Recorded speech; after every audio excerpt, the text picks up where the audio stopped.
¿Está de moda el poliamor? ¿Es lo mismo hablar de poliamor que de no monogamias? Si ha tenido relaciones en monogamia, ¿podría considerarse una relación poliamorosa? ¿Qué implica ser parte de una relación no monógama? ¿Existe un código? ¿Existen acuerdos? ¿Es posible enamorarse de más de una persona en una relación sentimental? Les traigo amor. ¿Qué tan consciente eres de tus pensamientos? ¿Tus emociones te controlan? ¿Sabes cómo construir relaciones sanas? ¿Tienes claras tus creencias y mandatos en el amor? ¿Sabes qué te gusta en el sexo? ¿Eres de relaciones abiertas o exclusivas? Soy Lorena Polanía, terapeuta individual y de pareja. Y en este espacio te invito a que construyamos un camino con tus experiencias y las mías, donde utilicemos a la psicología como una guía para vivir y sentirnos mejor.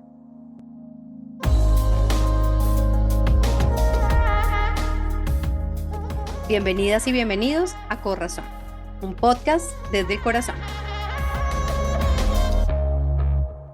En una época en donde el mundo muestra claros signos de cambio, el ser humano y su forma de relacionarse e interpretar el entorno no son ajenos a estos cambios. Lo hemos visto desde el ámbito político, económico, social y hasta cultural, permeando nuestras relaciones interpersonales y el cómo las entendemos. Nos hemos vuelto más abiertos al hablarlo, al punto que entre los más jóvenes se percibe la sexualidad como un espectro y las relaciones como algo que no depende de un género o quienes puedan llegar a participar de ellas. No hay un solo tipo de relación, es más, hay diferentes modelos relacionales. Las no monogamias, de las que hablaremos hoy, están en un espectro que pueden involucrar sentimientos o no. Pueden significar amor, pero no necesariamente sexo. Pueden ser mucho más cercanas a eso que llamamos amistad. Eso sí, sin importar si son relaciones monógamas o no monógamas, es importante trabajarlas desde los acuerdos, la responsabilidad afectiva, el respeto y sobre todo desde la honestidad, la confianza y la intimidad. Para hablar de las relaciones no monógamas, el poliamor, sus variables y las posibilidades de vínculos en un espacio seguro con otras y con otros, invité a Cari Álvarez. Ella es sexóloga, terapeuta ocupacional, que ha dedicado su carrera profesional a la sexología y a la salud mental. Es además consejera en no monogamias afirmativas, educadora en hábitos de placer y docente dentro del programa de sexualidad y terapia ocupacional de la Universidad de Chile. También es fundadora de Sexológica Consultora y, para mi fortuna, mi colega en el máster de sexología.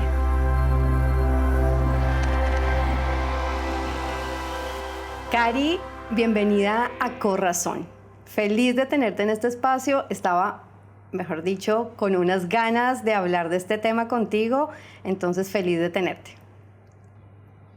Muchas gracias, Lore. Yo aquí feliz de estar contigo hoy día en este podcast que hablamos, bueno, tras bambalinas, tras micrófonos, con todo apagado, que es un nombre muy interesante porque habla un poco del corazón, pero tú me mencionabas que también hay que ponerle razón, ¿no? Hay un juego de palabras ahí muy interesante y desafiante por lo demás. Sí, totalmente desafiante, Cari. Definitivamente, pues no podemos desconocer toda la efervescencia que hay en el enamoramiento y en el amor en sí.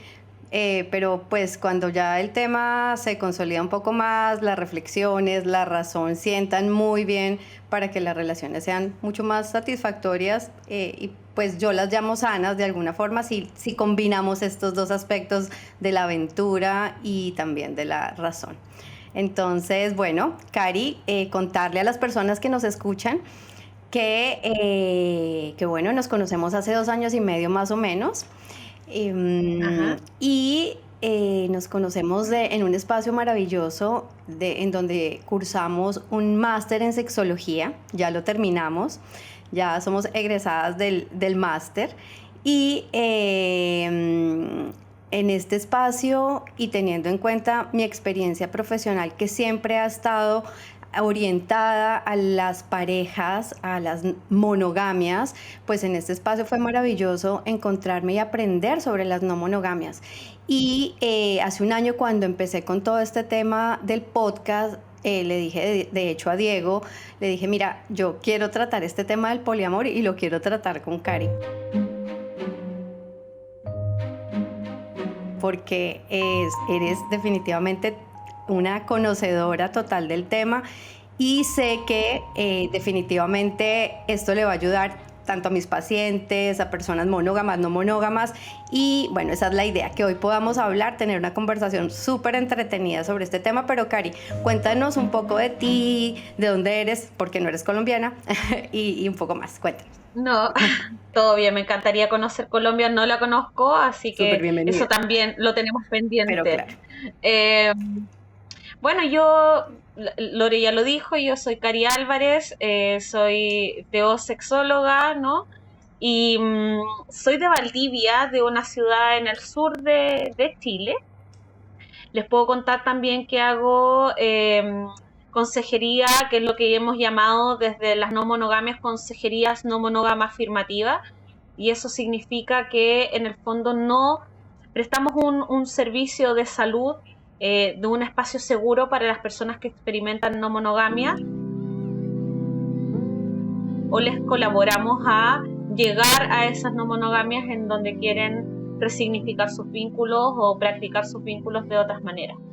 Ahora, bien, cuando hablamos de no monogamias hablamos de un tema bien extenso, ¿no? Y con muchas variables.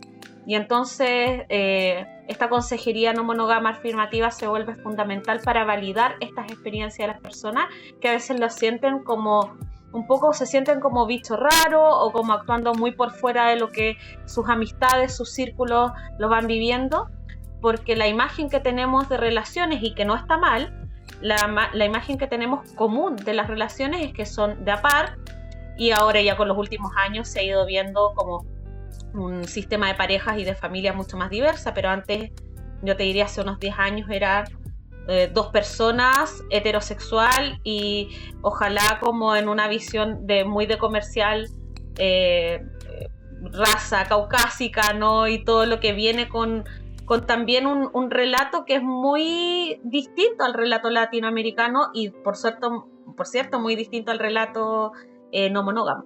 Así que a eso me dedico. También me gusta mucho la educación en el placer, y a eso también me dedico mucho, a trabajar sobre todo con mujeres, pero también con hombres, con personas no binarias, desde la educación del placer con otros y del autoplacer. Así que eso es un poco a lo que me dedico. Hago docencia también aquí en el diploma de postítulo de la Universidad de Chile de sexualidad y terapia ocupacional. Y bueno, y todo lo demás, y hartas pasiones. Bueno, y ahí tú acabas de describir claramente por qué todas mis ganas de tenerte en este espacio, definitivamente.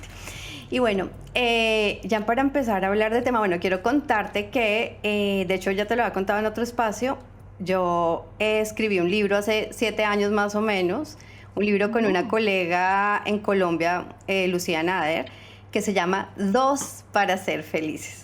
De hecho, en una conversación lo hablábamos, ¿no? O sea, esa afirmación del título, dos para ser felices, ¿no? O sea, vamos a ser felices, tenemos que ser dos. Entonces, ese cuestionamiento en este momento es de verdad que bien interesante. Y para empezar, me gustaría que habláramos de unos mitos que se mencionan en el libro La ética promiscua. Que la primera vez que yo escuché ese nombre, yo decía, ética promiscua, o sea... Y me encanta, el libro definitivamente es... Sí, es un título súper provocador. Sí, total, me encanta. Dios mío, tengo que conseguirlo ya.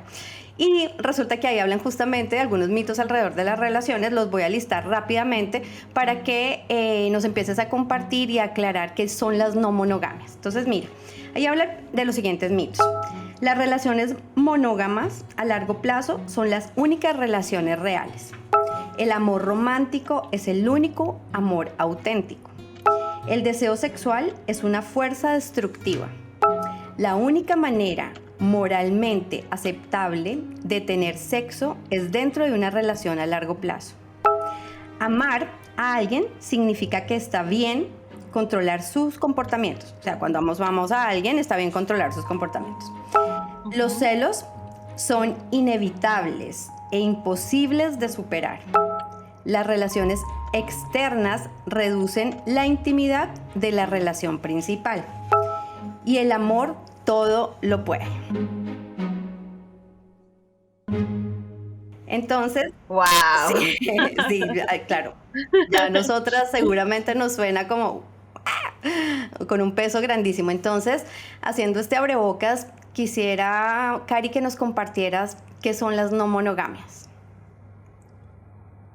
Bueno, las no monogamias podríamos graficarlo como un gran paraguas, ¿no? Así como también cuando hablamos de los paraguas de las identidades sexogenéricas, ¿no? De las orientaciones, son grandes paraguas, y más bien incluso yo me atrevería a decir, a propósito de que también es algo que estoy haciendo en este momento, está en curso una investigación sobre no monogamias en Chile, y yo te podría decir que es un espectro, ¿no? Las no monogamias son parte de un espectro. El espectro va desde relaciones en diadas, en parejas, que son las que comúnmente entendemos como por monogamia o relaciones monógamas, hasta las relaciones agámicas, en donde no se cree en la gamia, ¿no? En el generar relaciones como principio fundante para vivir en sociedad, ¿no? Entonces, tienes un espectro bien grande, y las no monogamias son este paraguas de todas las relaciones que no son parte de una exclusividad de una diada que llamamos, que es la diada de pareja, ¿sí? Y esos las no monogamias pueden tener distintos grados de apertura. Puede ser una apertura completa, ¿no? Como vivimos relaciones fuera de esta diada, o incluso no considerando una diada, sino que compartimos jerarquías diferentes con diferentes personas, y todo eso es consensual, a grados de apertura relativa o de cierres relativos, como los monogamics, en donde se tienen algunos acuerdos de apertura muy esporádicos, muy específicos, por ejemplo, cuando viajamos a otros lugares, se pueden experimentar esporádicamente con algunas personas, etc. Hasta las no monogamias no consensuales, y eso quizás a veces es polémico de enfrentar, porque tiene que ver con que nadie consensúa con la pareja o con la diada que va a experimentar estas no monogamias, y estas no monogamias no consensuales tienen un gran número de practicantes, lo que llaman generalmente infidelidad, pero desde este enfoque no monógamo afirmativo y sexológico positivo, más bien intentamos darle un lugar también para que puedan experimentar, entender el por qué hacen por qué practican en el fondo estas no monogamias no consensuales, y qué les va mejor para ir teniendo relaciones mucho más desde el bienestar, porque muchas de las personas que viven no monogamias no consensuales, primero tienen un subregistro desde la prestación de salud, y segundo, que también muchas de esas personas la viven con mucha culpa. Entonces, cómo colaborar en ese tránsito a llegar a una consensualidad o a tomar la decisión de una exclusividad que sea efectiva y disfrutada y cuidada para todos los agentes.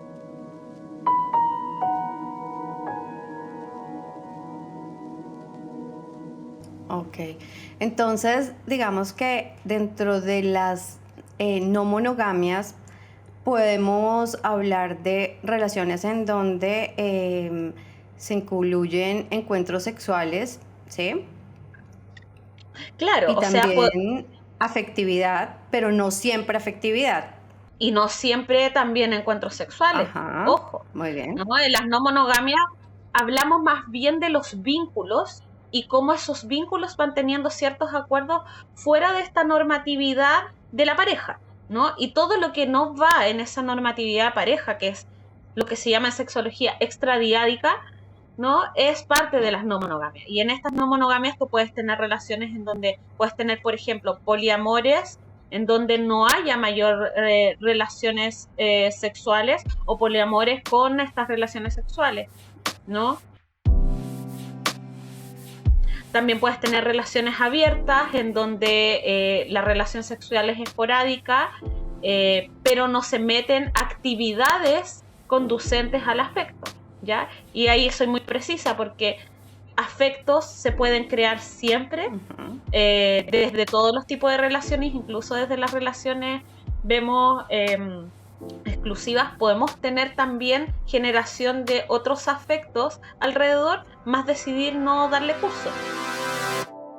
En las no monogamias podemos crear afectos también, solamente que en las relaciones abiertas a veces hay algunos practicantes que dicen, mira, no vamos a salir con estas personas al cine, a citas románticas, nos vamos a conocer a las familias, no vamos a tener esas conductas que implican la demostración de un afecto, más sí vamos a tener sexo de esta y de esta otra forma.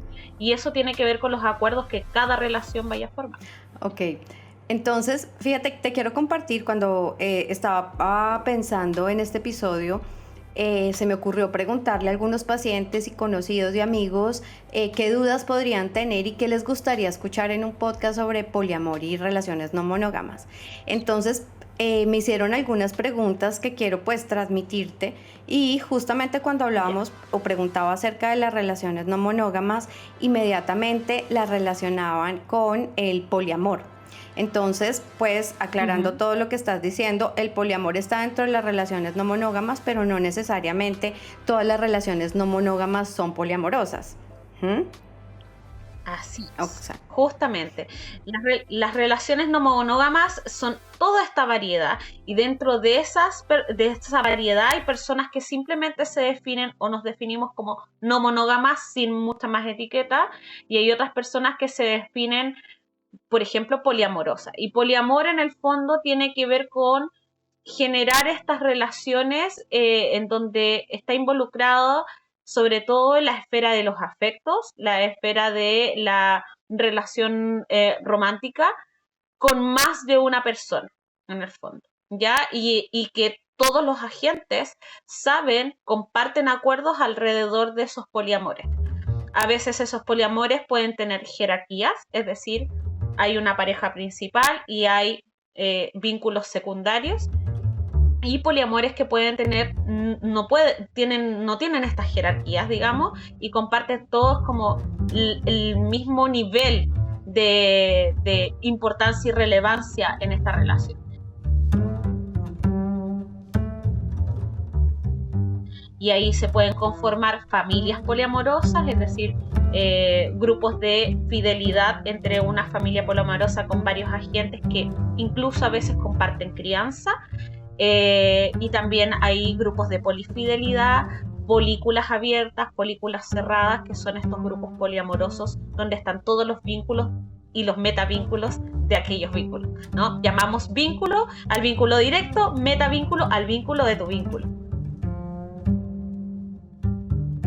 Ah, ok. ¿Sí? Perfecto. Qué buena aclaración. Bueno, y ahí fíjate que, como te comentaba al principio, todo mi trabajo va encaminado a orientar a parejas, relaciones monógamas. Entonces, cuando hago esta pregunta a las personas con las que trabajo, me hablan de los riesgos. Usualmente me dice, me escribió algo puntual, me dijo, no, pienso en poliamor y inmediatamente pienso en desastre, así lo escribió. Otras dos personas me escribieron como, mira, la verdad yo no me siento como algo que pueda preguntar en este tipo de tema, porque mi sistema de valores pues no se acomoda a nada que tenga que ver con poliamor o estar con más de una persona. Y recibí varias preguntas respecto a los riesgos.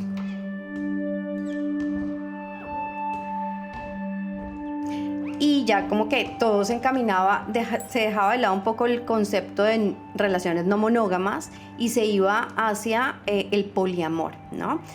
Y me hablaban de los riesgos. Entonces, ¿qué riesgos? ¿Hay riesgos? Más bien, ¿hay riesgos en relaciones poliamorosas?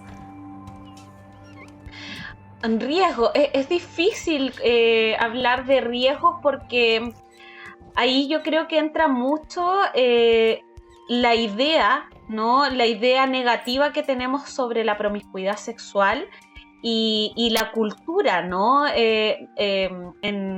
Vuelvo de nuevo a conceptos de la sexología, de la erotofilia y la erotofobia. La erotofilia se ve como aquella aceptación, ¿no? Estas filias, estas ganas de aceptar la eroticidad y los erotismos dentro de la sociedad y de los individuos que practican. Y la erotofobia como aquel rechazo a los discursos, a lo erótico en general.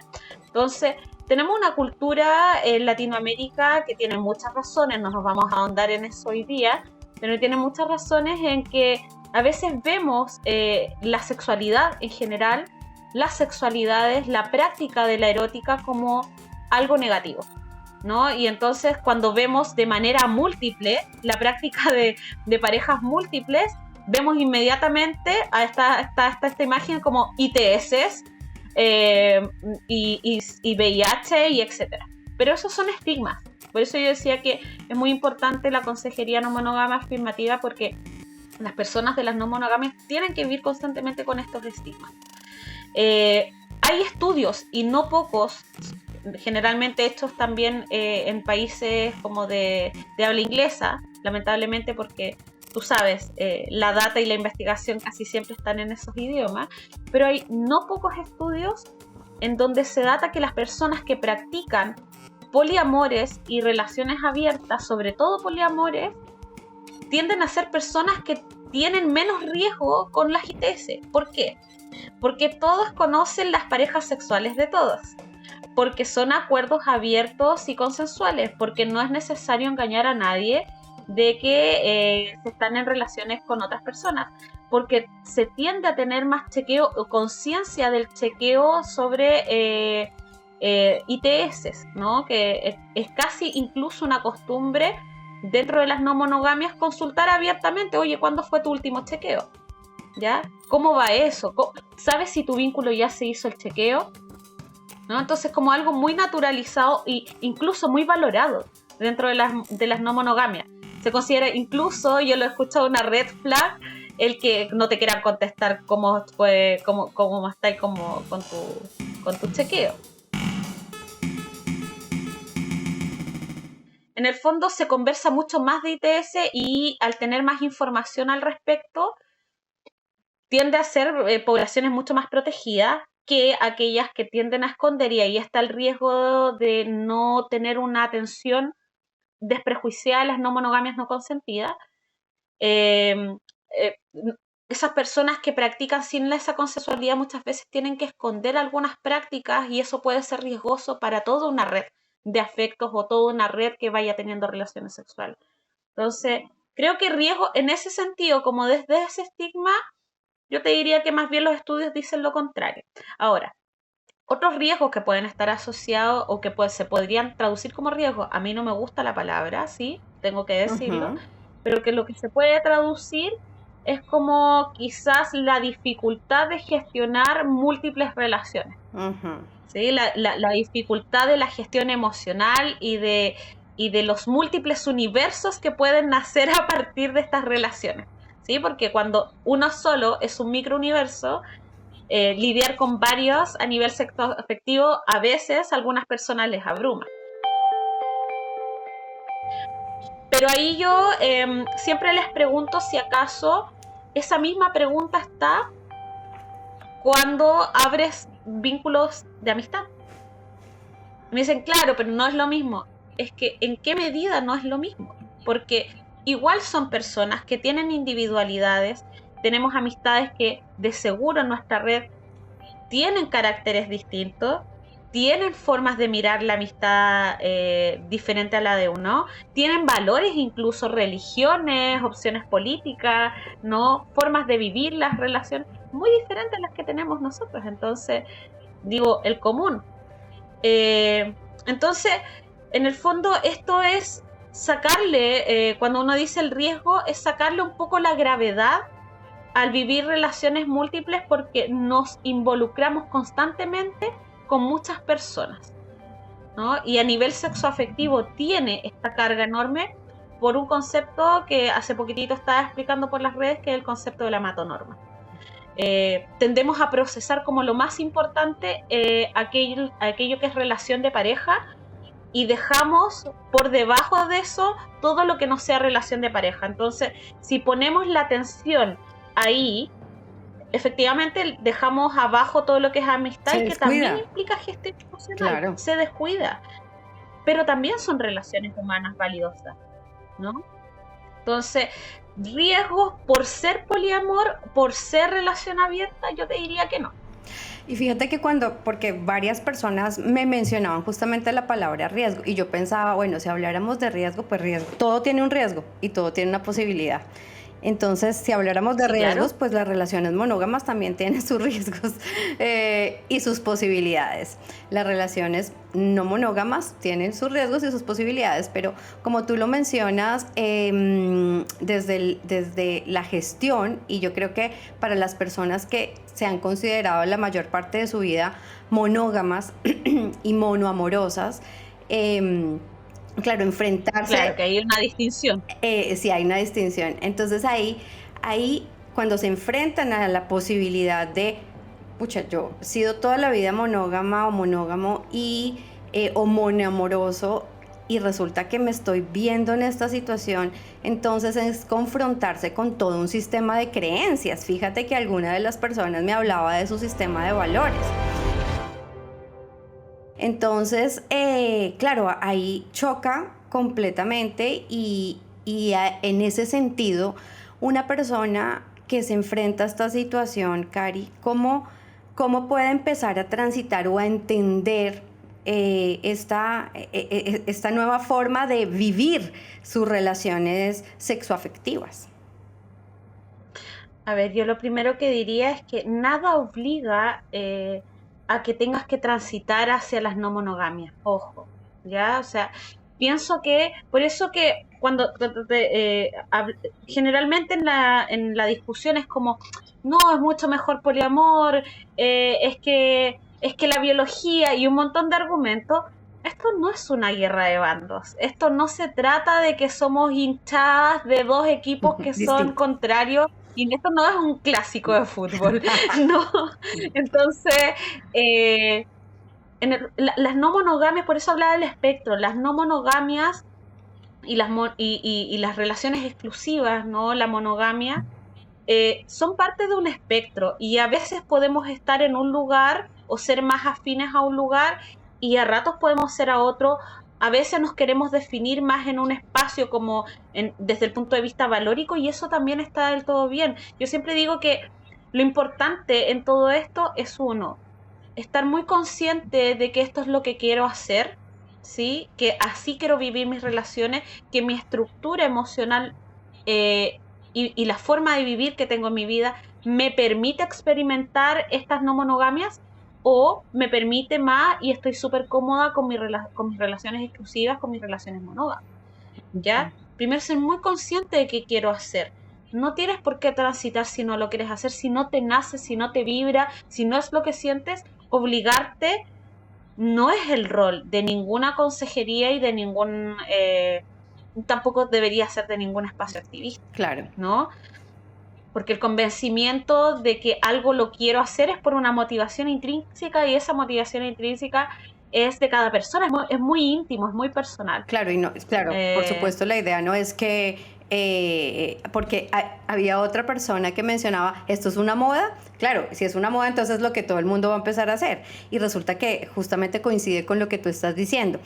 Pero si la persona se enfrenta a sentir, no, digamos que no planteándolo como que se obligue a vivir una no monogamia o sentirse poliamoroso, ¿no? Que se reconozca como poliamoroso o poliamorosa. Entonces, en ese sentido, estas personas, ¿cómo lo pueden empezar a vivir de una manera más tranquila? Porque genera mucha ansiedad, lo que tú decías, son conflictos respecto a cómo veían la vida y cómo la están sintiendo, porque acá es, ok, yo creo que estar en una relación es amar a alguien, y resulta que el amor se ve como una especie de naranja en donde si yo le doy atención o si le doy afecto a otra persona, es como que le estoy quitando acá la mitad de la naranja se la estoy dando a otro, entonces estoy dejando de amar a la otra persona y eso empieza a generar unos conflictos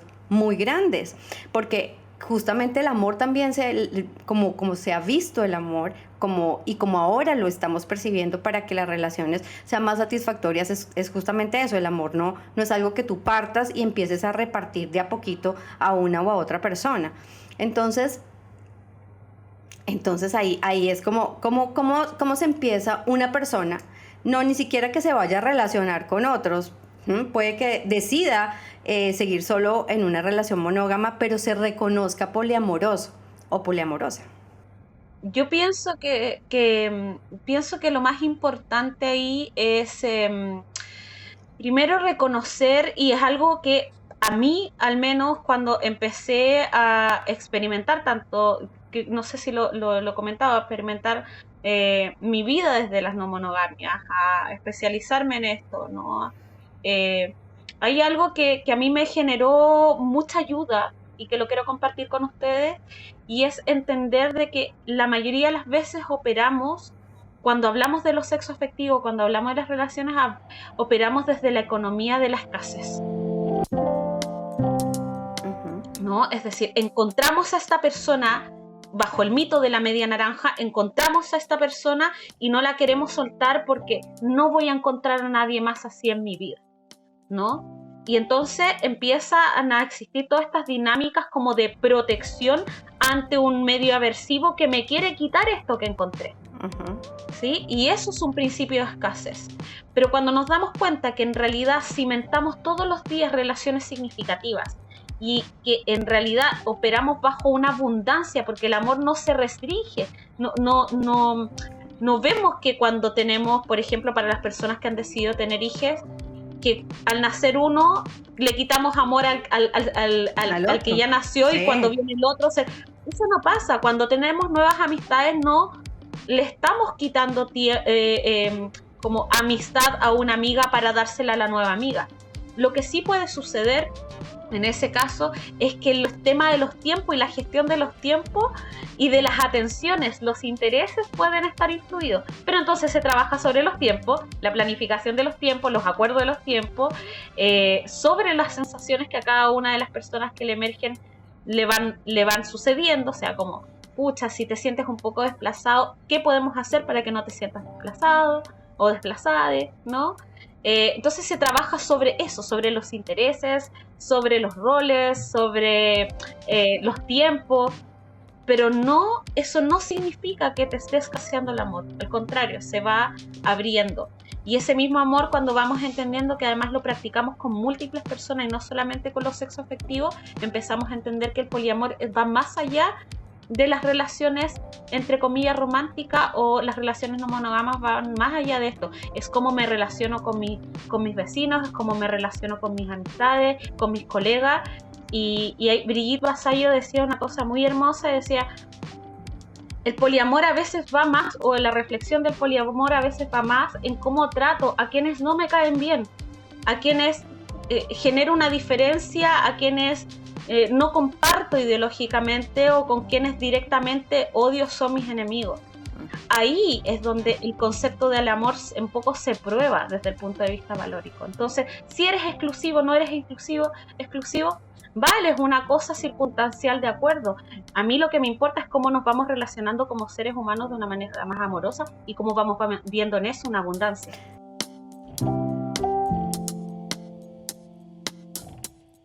Me encanta eso, el concepto de amor desde la abundancia y no desde la escasez. Eso es determinante para entender los modelos relacionales y el poliamor. Me parece increíble, de verdad. Es muy, muy bonito. Sí. Entonces, Cari, pues ya podría o sea, me hicieron, no sé, como 20 preguntas. Podríamos durar acá, hablando de verdad que todo el día. Pero para finalizar, quisiera que tocáramos el tema de la responsabilidad afectiva. Bolsa de gato. Porque pues ese concepto pues se habla un montón, y entonces la responsabilidad afectiva en las relaciones románticas, en las relaciones de pareja. Sabemos que la responsabilidad afectiva no solamente aplica para las relaciones románticas igual, sino en cualquier tipo de relación. Y aquí, y en una conversación que tuvimos algún día las dos, justamente hablabas y tú me explicabas y me decías, bueno, es que la responsabilidad afectiva en las relaciones poliamorosas es mucho más tangible. Y ahí yo creo que cuando tú hablas de los acuerdos, pues es a lo que uno apunta en cualquier modelo relacional. O sea, los acuerdos son fundamentales. Exacto. Y los acuerdos se hacen a través de la comunicación. Y no importa si eres monógamo, no monógamo, poliamoroso, definitivamente los acuerdos hacen que exista una responsabilidad afectiva. Entonces, ¿cómo lo puedes explicar tú desde esa vista de las no monogamias? Ya, mira. Primero es algo que se está revisando, es un debate constante. Yo hace poquitito estuve en la 4ª Conferencia Internacional de No Monogamias y Afectividades Contemporáneas, y la responsabilidad afectiva se tomó el espacio también, ¿no? Porque hemos interpretado muchas veces solamente casi como un sello de calidad, el respetamos los acuerdos o no respetamos los acuerdos, y eso es responsable o no ser irresponsable afectivamente. Pero nos olvidamos que también somos seres humanos con derecho a errores, que estamos en un aprendizaje muchas veces de las no monogamias, que allá afuera no hay referentes culturales que nos digan cómo hacerlo, y que no todo el mundo tiene acceso además a una consejería de estas características. Entonces, y porque somos humanos y vamos a errar. Y así que aprendiendo somos torpes. Cualquier cosa que aprendamos, pues vamos a ser torpes en el aprendizaje.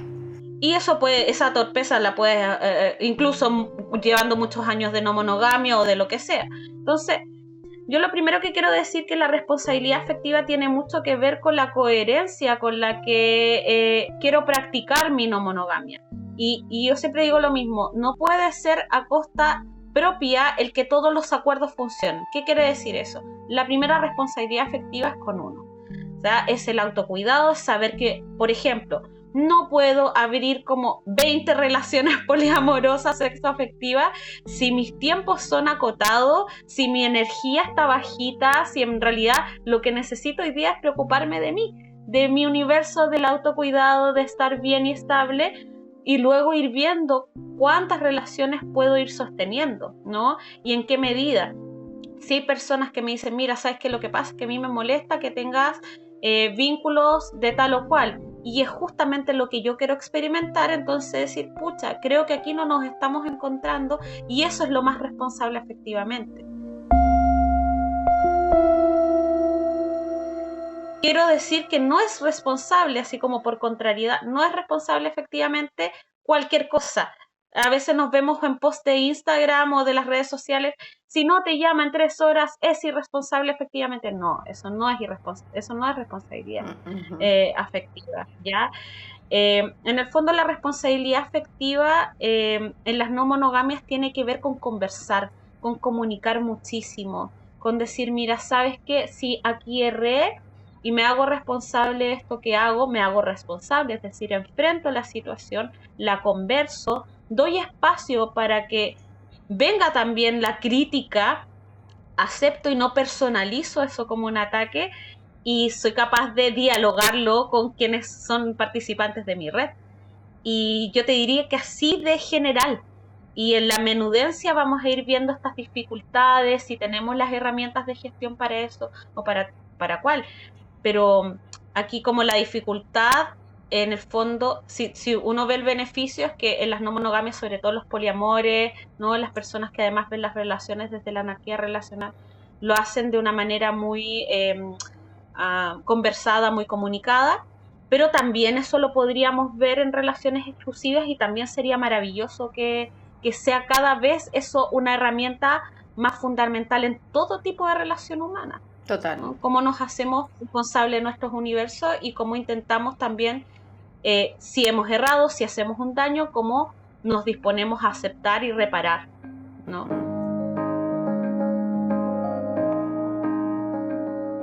Sí. Total, me encanta este tema, Cari. Como te digo, podríamos, porque me preguntaban cosas sobre los celos, sobre los acuerdos, qué conviene más, qué pasa si, por ejemplo, hay una relación no monógama y uno de los dos decide salirse. Bueno, había 1000 preguntas y de verdad que me encantaría. Hay muchísimas. Sí, me encantaría tener otro espacio, pero bueno, la idea es que este espacio sea de cierto tiempo, pues también para que sea asequible a escucharlo. Entonces, algo con lo que quieras finalizar para cerrar y contarle a las personas que nos escuchan que pueda servirles en este mundo de las no monogamias. Creo que lo que me gustaría decir es que primero no son, insisto en esta idea que no son polaridades antagónicas, ¿no? Las monogamias existen, no son una moda, esto existe desde el inicio de los tiempos del ser humano y han habido familias de estas características durante toda la historia en distintos lugares y bajo distintos contextos. Entonces, en el fondo, darle espacio también a estos relatos y no obligarse a nada. Creo que es muy importante eso. O sea, si una de las partes de una relación, por ejemplo, monógama, decide que quiere experimentar no monogamia, ir viendo como hasta qué punto yo estoy dispuesta a que esto se experimente. A lo mejor no es en relaciones sexuales directas con otra persona, a lo mejor no es una relación directa como afectiva o que venga a vivir al mismo lugar que nosotros o que tengamos un pololeo de 3 o trieja, sino que a veces puede ser un coqueteo abierto, tener grados de apertura con sexting, experimentar junto a algunos tipos de relaciones, ¿no? Hay mucha variedad y posibilidad de esquematizar esto y en el fondo de experimentar este tipo de vínculos que son diversos, que existimos, que están ahí en la sociedad, se diga o no se diga, de dentro o fuera del closet. Y si tú quieres darte la oportunidad de experimentarlo, empezar de a poquitito, siempre en coherencia con tu propia, como decía, responsabilidad afectiva contigo, con coherencia con lo que a ti te llene y te haga feliz y no porque otra persona te está presionando a ello. Total, Cari, así es. Yo ahí agregaría el tema de claro, en esta experimentación, el autoconocimiento, la autoobservación, la honestidad con uno y en ese camino ir probando, como tú dices, mirando, y ese probar, parar, mirar, sentirse, eso también pues por supuesto contribuye al crecimiento personal. Entonces, Cari, 1000 gracias por este espacio, por tu tiempo, por tu conocimiento, por tu sonrisa. Pues acá solamente te escuchan, pero bueno, yo que puedo ver tu sonrisa me encanta. Un abrazo gigante y gracias por estar en Corazón. Muchas gracias a ustedes, al equipo por todo esto y a quienes nos escuchan por darse una oportunidad de escuchar un poquitito más sobre estas relaciones diversas. Besitos y abrazos, Lore. Besos, Cari Bella. Nos vemos pronto. Corazón, un podcast desde el corazón, es una idea original de Lorena Polanía, producida por El Rótulo Medio. Recuerden que si quieren profundizar en alguno de los temas que hablamos, pueden visitar mi página www.polperpsicología.com. También me consiguen en mi perfil de Instagram como @lorepolperpsicología o mi fanpage Lore Polper Psicología. Recuerden, amen con el corazón. Gracias por escucharnos. Nos oímos en un próximo episodio.